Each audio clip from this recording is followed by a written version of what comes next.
In this video, we're going to talk about something that I think is super relevant for most development teams today, and that is Git workflows, and specifically how they have evolved over time. Because here's the thing, the way we work with Git, the way we branch, merge, and deploy code has changed dramatically over the last decade, and understanding why these changes happened will help you make much better decisions for your own team. Now, if you've ever merged code on a Friday afternoon and immediately regretted all your life choices, you know exactly what I'm talking about. That usually happens when your team has no real branching strategy, or worse, the wrong one for what you're trying to achieve. So let's break down the three main Git workflows that teams use today most commonly, which are GitFlow, GitHub Flow, and trunk-based development. We will look at how they evolved, why they exist, and most importantly, when each one actually makes sense for your specific project. So let's get started. But first, a quick thing. We noticed that 80% of people who watch our videos every month are still not subscribed yet. Me and our entire video editor team are putting immense time and effort into each and every video to make it as valuable and high quality as possible for you. So if any of these videos have helped you at all, giving it a like and subscribing to the channel and becoming officially part of our community is the simplest way for you to support us. And it would mean the world to us. Seriously. Thank you, and let's get into it. Alright, so first, let me give you some context about why we even need different Git workflows. When Git was created, it was designed to be very flexible. You could basically do whatever you wanted with branches. And that's great for freedom, but terrible for consistency across teams. So what happened is that teams started creating conventions, basically agreed upon ways of working, so that everyone on the team would follow the same process. And this made collaboration with Git easier. It made code reviews a little bit more predictable and also made deployments less stressful. But here's where it gets interesting. The right workflow for your team depends entirely on what you're building and how you're deploying it. Like, are you building a mobile app that users download and install, where you need to support multiple versions running in the wild? Or are you building a web application that deploys continuously to production multiple times a day? These two scenarios require completely different approaches, and that's exactly why we have these different workflows, or why we had the evolution of these workflows over time. So let's start with the one that for a long time was considered the industry standard, but in the last years has become a complete bad practice, which is GitFlow. GitFlow was introduced by 𝗃𝗀𝗃𝗀 in 2010, and for many years, it became the branching model that everyone talked about and used in projects. The idea behind GitFlow is that you have multiple long-lived branches in the projects, and I personally have used GitFlow in many projects in my earliest engineering days. The idea behind GitFlow is that you have multiple long-lived branches, each one serving a specific purpose. So you have a main branch for production-ready code, develop branch, which is a work-in-progress code that more or less reflects the development environment and is mainly used for integration, meaning all the code that is in progress is being merged into this develop branch. Then you have feature branches for new work. So for every feature, you have a dedicated branch for code related to that new feature. Then you have release branches for preparing deployments or releases. And you have hotfix branches for emergency fixes on production. When something breaks, which is absolutely urgent and requires a fast, small fix, you basically do it with this hotfix branch. Now let me show you a real-world scenario where this actually makes sense. Let's say you're building a mobile application.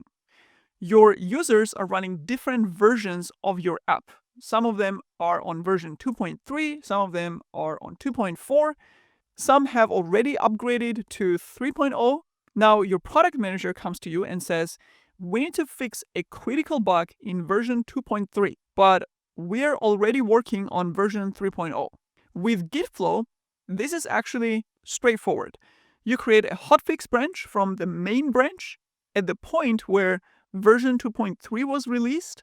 You fix that bug, and then you merge it back to both main and develop. This way, the fix goes into the current production version and into future releases. So when does GitFlow actually make sense? First, when you're building software that ships in versions, which was an old traditional way of doing things. Think of use cases like desktop applications, where you install the application on your computer, or mobile apps, or enterprise software that customers install on their own infrastructure versus accessing it directly online from the browser. Second, when you need to support multiple versions of a software simultaneously. So if you're maintaining version 2 point something while developing version 3 point something, GitFlow gives you the structure to handle those multiple versions and maybe do fixes in different versions. Third, when your team is large and needs clear structure.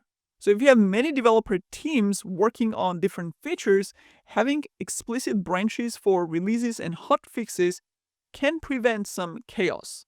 And fourth, when you're in a regulated industry where every change needs approval and traceability, because GitFlow's structured approach makes auditing easier.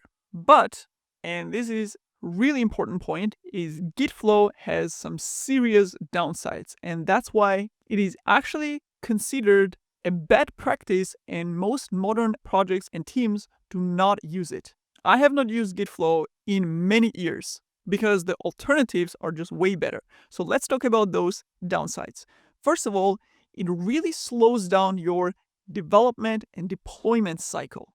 All that branch management, like creating release branches and merging hotfixes back to develop, managing those long-lived feature branches, it adds so much overhead and complexity that your team is basically just spending a lot of time just managing the branches.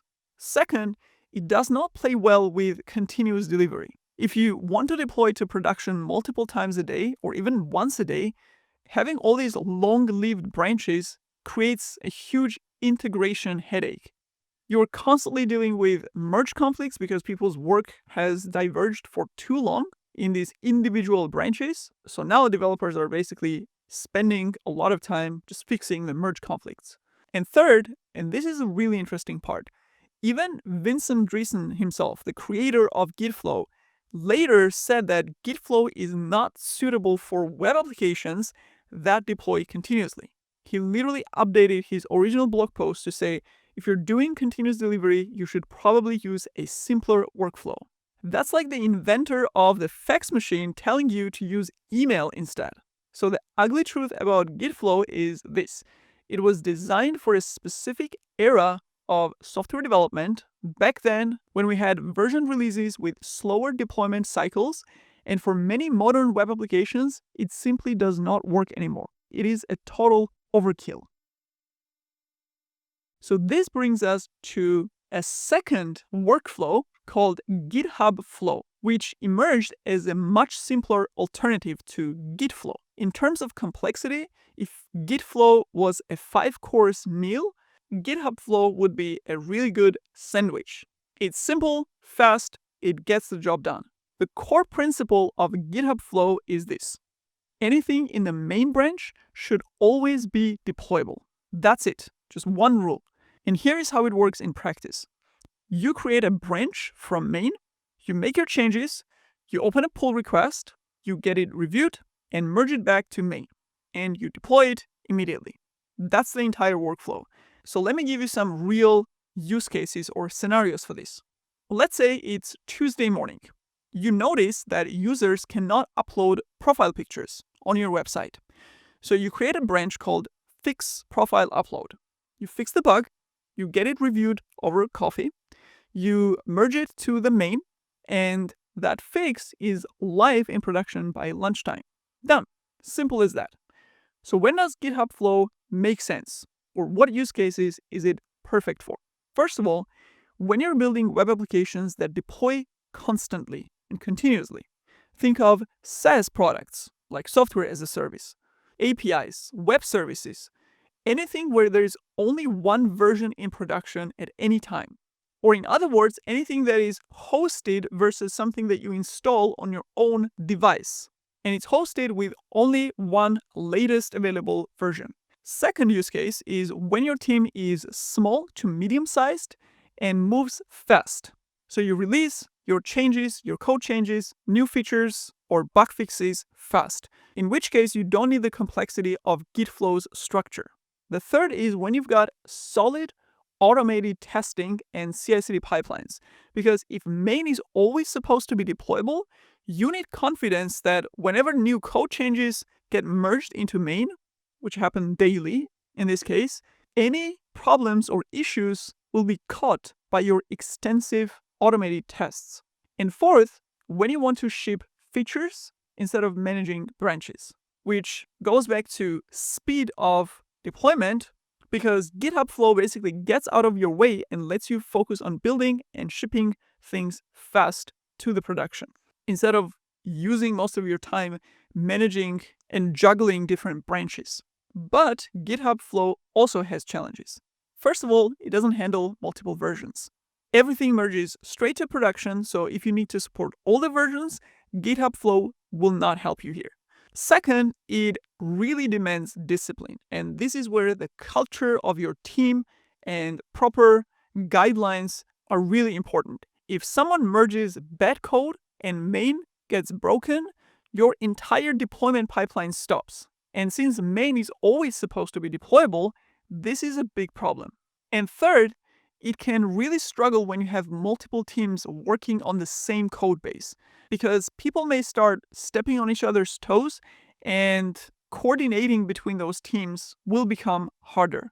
So the ugly truth about GitHub Flow is that it assumes your team already has good habits and they're in sync. But if your team treats pull requests like optional suggestions and they treat testing like homework they forgot to do, you're probably going to regret using GitHub Flow for your projects when you start fighting with all these issues that slip all the way to production. But when it works really well.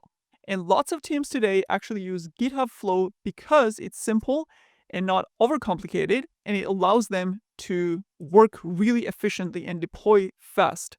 And I totally agree. For the right projects, with the right guardrails for the team, it's fantastic.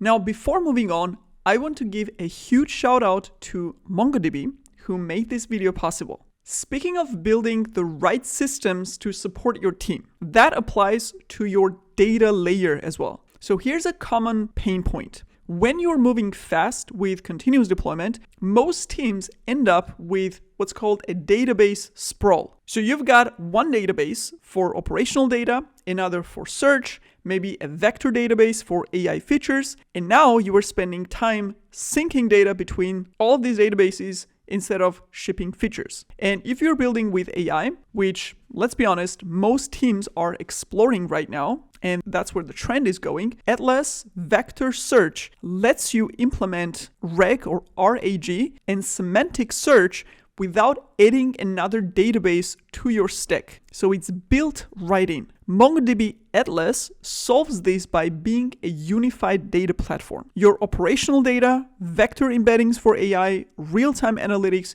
it all lives together.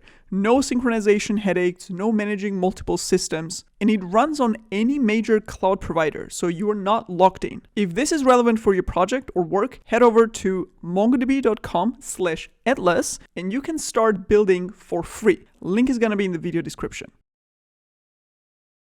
Now let's talk about my favorite and current industry best practice approach called trunk-based development, which is what really high-performing DevOps teams are increasingly moving toward. In most of my DevOps projects that I've worked in the recent years, this is the approach that either I have used from the beginning or transition towards as one of the goals of implementing proper DevOps processes. So with trunk-based development, the way it works is some teams actually commit straight to main, others use temporary branches that exist for maybe half a day before merging them back to the main. But the key principle is the same: integrate continuously, which means it directly ties to one of the DevOps principles of continuous integration, continuous deployment. So this is the Git workflow that supports that CI/CD principle of DevOps. So let me show you a real scenario. Let's say 3 developers are working on different parts of the checkout feature of your application, and they're all committing to main multiple times a day. Now, you may be wondering, but that means that the work is in progress. So they're committing half-done features into the main. How does that make sense? Well, here's a clever part.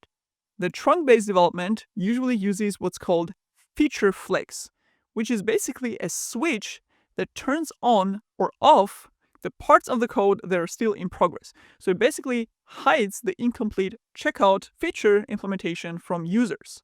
So the code itself is in production because it's continuously integrated and deployed, but the feature is not visible to the users because it's disabled using feature flags, which basically means it's not executed or it's hidden from users.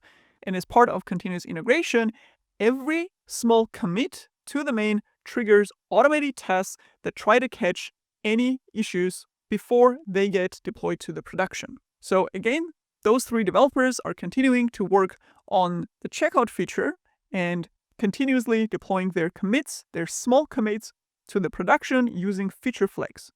By Friday, they complete their development, so the code is ready for production. So they flip the flag and the new checkout is live in production. So it's not hidden anymore from the end users, it's live. And if we look at the impact of this, we have 0 merge conflicts because they've been integrating continuously all week in small bite-sized commits, and automated tests have been checking every small code change immediately, giving the developers very fast feedback loops, so if something broke, they can immediately fix them. So when does trunk-based development really shine? First of all, when your team consists mainly of experienced developers, I wouldn't say senior because you may have mid-level developers who are very disciplined and write clean code, who work really well together and are well in sync. Second, when you've got bulletproof automated testing, that's where trunk-based development works the best. But this part is actually a non-negotiable, because think about this.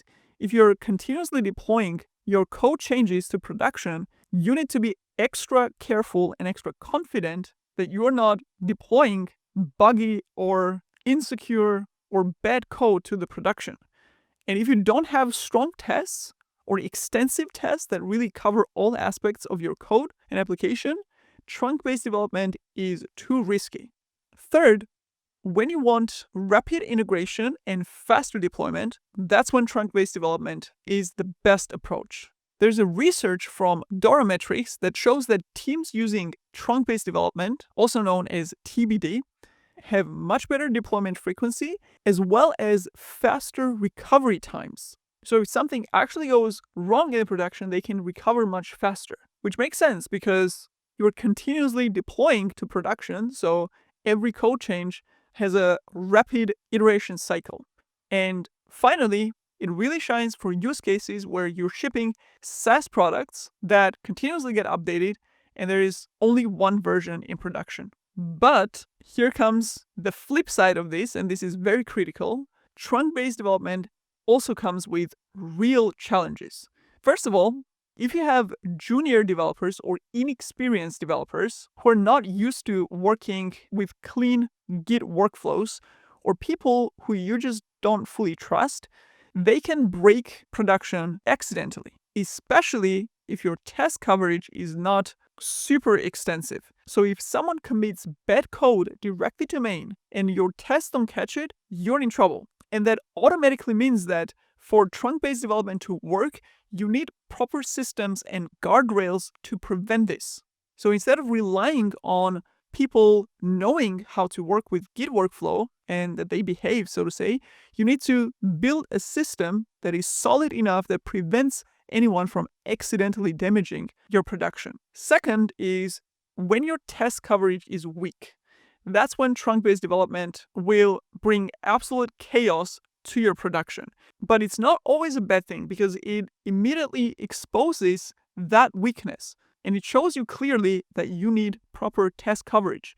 Third, and finally, it requires a cultural shift because teams need to think differently about how they work. The individual developers need to learn the concept of TBD and how to make smaller commits, how to use feature flags, understand continuous integration. So it's not just a technical change, it's actually a mindset change. So the ugly truth about trunk-based development is that it feels reckless until you realize that it forces you actually to build the automated testing you should have had anyways in the first place. I think of it like removing training wheels, which is scary at first, but it's faster once you get it and once you learn how to use it properly. And the reason why trunk-based development fits perfectly into the DevOps philosophy is because it doesn't work without strong CI/CD pipelines, automated tests, and the culture of quality. And interestingly, most engineers who have really nailed the trunk-based development in their projects absolutely believe that it is the best approach and would never switch to alternatives. That's how convincing it is once it really works. And if this resonates with you, share your experience below, so others who aren't using TBD yet can learn from your experience as well. And rightfully so, that would tell you that high-performing teams can only do trunk-based development. There's no other option. So if you get it right, you won't look for alternatives. So now let's talk about why these workflows evolved the way they did. GitFlow made perfect sense in 2010. Back then, most software was shipped in versions. You released version 1.0, then worked on version 2.0 for a month before releasing again, and deployment process was risky, manual, infrequent. And obviously, this was before DevOps days. And unfortunately, there's still many projects that work this way. That's why DevOps engineers are still so valuable and highly demanded, because that's exactly the type of problems that they fix and optimize. So then something changed in the industry. We had a rise of SaaS and continuous delivery. Suddenly, companies like Amazon, Netflix, Spotify were deploying to production multiple times a day. They were not shipping versions, they were shipping features continuously. And GitFlow just didn't make sense for this way of working because it just couldn't keep up with the speed. So all these long-lived branches, all that merging overhead, it was just too slow if you wanted to release really fast. So teams started simplifying. That's how GitHub Flow emerged as a faster, leaner alternative for teams that wanted to deploy continuously. But even GitHub Flow had limitations.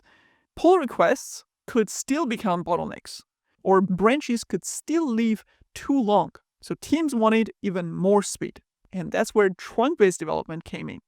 By committing directly to main or using very short-lived branches, teams could integrate continuously. So we had a rise of continuous integration on top of continuous deployment, and they could now deploy faster than ever before. But here's something important. This evolution only made sense because the underlying technology improved. In 2010, automated testing was not as mature as it is now. CI/CD pipelines were much harder to build. Feature flags did not exist in the way that they do today. But today, we have amazing tools for automated testing, continuous integration, continuous delivery, feature management, deployment automation, and that makes trunk-based development much easier and possible in a way that it wasn't before when it first emerged.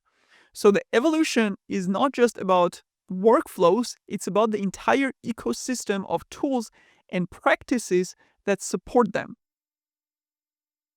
Now, let's look at some real-world reflection of these workflows because theory does not always translate to practice. One interesting thing is that many teams actually use a hybrid approach of multiple Git workflows, like GitHub Flow and trunk-based development. And I think that's actually really common, that most teams don't follow a standard workflow or a textbook workflow. They kind of adapt each one to their own specific needs. Like there are teams that use trunk-based development with release branches, which is again the TBD workflow adjusted slightly with custom approach. So that means they're committing to main frequently, but when it's time to release, they create a release branch for stability, which can be a smart compromise. If you're not fully ready to flip the switch, but you want to kind of slowly get there. There are also some people who use trunk-based development who enforce the stability by, for example, restricting collaborating teams to creating PRs. So that means they're a little bit more careful with external teams because they don't want them to take down production with a simple typo. So they create these automatic guardrails to minimize any unnecessary risk. So basically, the core team would use trunk-based development because they're in sync and they trust each other and they have good testing in place, but any external team would have to use pull requests for an extra layer of safety. And it's important to know that these hybrid approaches exist because it shows that you can mix strategies or adjust one specific Git workflow slightly based on your project needs or who's contributing, how the team structure looks like, and so on. And again, trunk-based development is the most beloved workflow out there, and people who actually use it definitely think it's the best. Now, I personally 90% agree with that because I think there are valid reasons to use GitHub Flow or GitFlow for certain projects that are not mature enough to use trunk-based development. So they shouldn't jump to it straight away. They should slowly fix the underlying issues they have so they could move eventually to trunk-based development.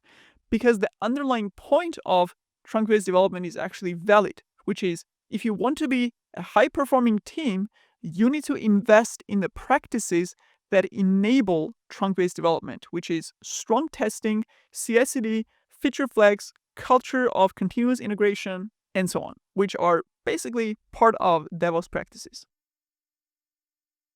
Now, before we wrap up, let me give you some practical tips for implementing a proper Git workflow in your project.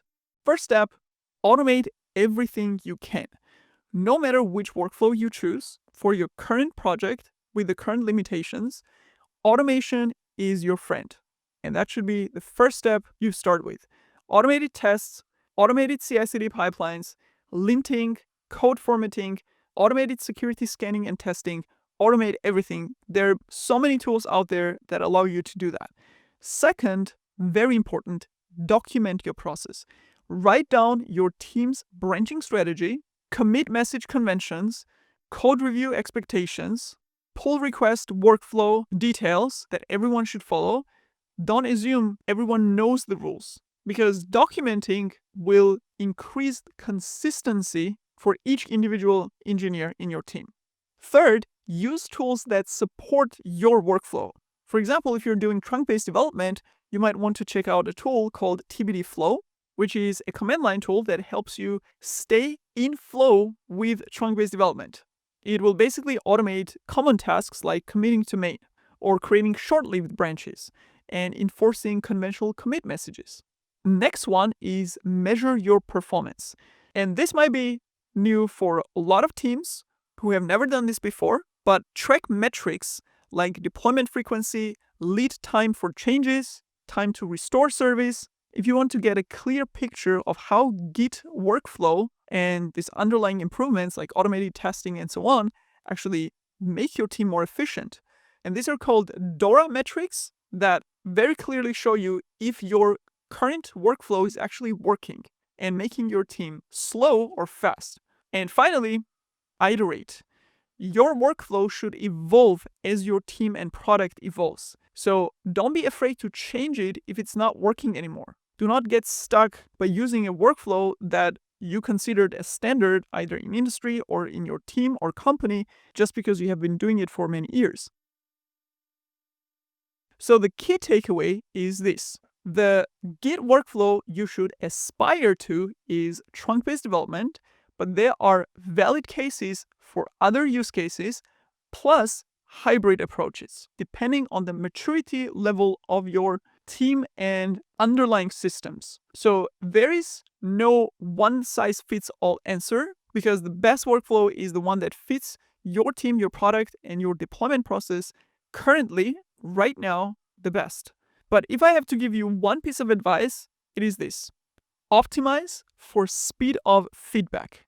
The faster you can get code from a developer's machine to production, the faster you can learn and improve. And that usually means simpler workflows, not more complex ones. So pick what fits your team, faster tests, and more extensive tests. And don't be afraid to evolve as you grow. So that's it for this video. If you found this helpful, make sure to share it with one colleague or friend who you think will benefit from this knowledge as well. Or share it with your team if you're thinking about changing your Git workflow. And let me know in the comments which Git workflow your team currently uses and whether it's actually working for you. Share your experience with others in the community because we can all learn from each other. And I would really love to hear your real-world experiences. And with that, thanks for watching, and I'll see you in the next video.